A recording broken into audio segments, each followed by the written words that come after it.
I was not being exposed to someone who recognized that I was capable of growing up someday and living a life dream.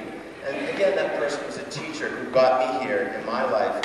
And so as we twist our ways down this road, I remember sort of struggling right before I was about to go to college. What was I going to do? And I decided that I wanted to be a teacher. And I actually, is anyone from Massachusetts here? Did anyone go to Bridgewater State College? Bridgewater State College, for those of you who don't know, Bridgewater State College is the first teachers college in the United States. It's the first normal school, as they called it back then. And that's where I went to develop the craft and the experience and the education I needed to become an educator.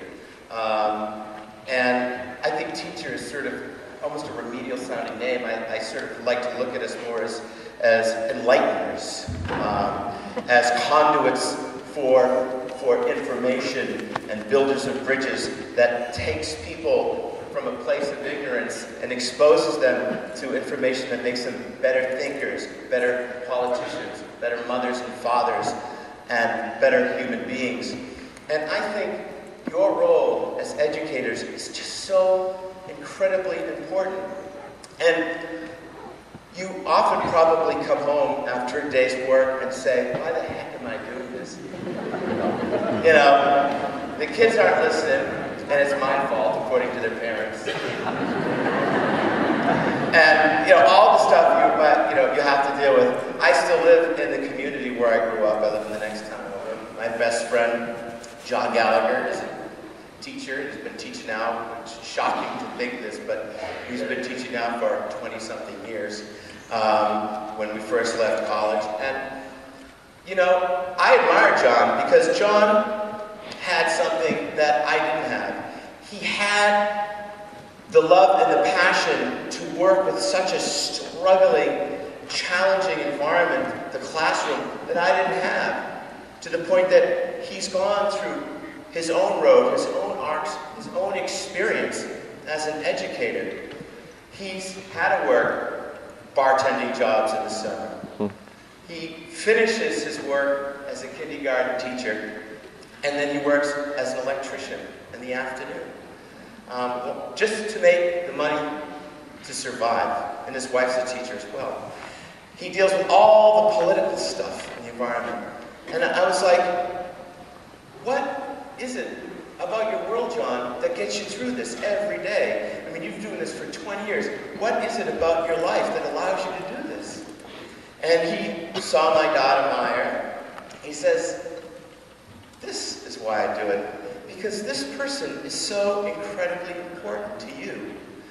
And when I have this person in my classroom, I realize that I am that child's first stepping stone. I am going to set a course in how I treat that child and the experience I provide for that child that will very much establish who that person is going to be. You can look at your lives and look at the experiences you had growing up. And some of you probably scan the ages to your mid-20s, those who are just sort of launching their careers, to the twilight of your career, to your 50s and 60s.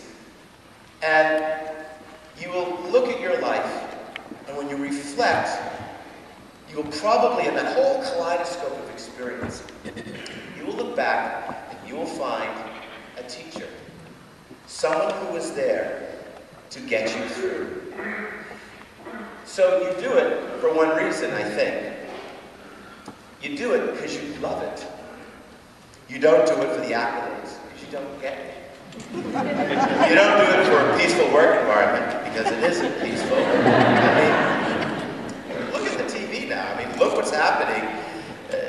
From an unruly environment where suddenly everyone has ADD. And it's funny, we didn't have ADD when I was young. Actually, I'm sure we did. I probably had it. So nice thing I haven't had. But you work in this environment where the pay isn't fantastic. They're constantly shaving away your benefits. You have to really hustle just to keep things going and to survive. But when you have that experience where someone comes up to you and says, I want to thank you very much, because you might not remember me, Mr. and Mrs. I'm sure you experience this all the time. So, do you remember me? And then you do. You look at this kid and you're like, you're fat and you're bald. I remember you. And you look at this person and they come up and they thank you. And you realize that you were part of that person's formula for survival and for success in a very competitive world with lots of predators out there.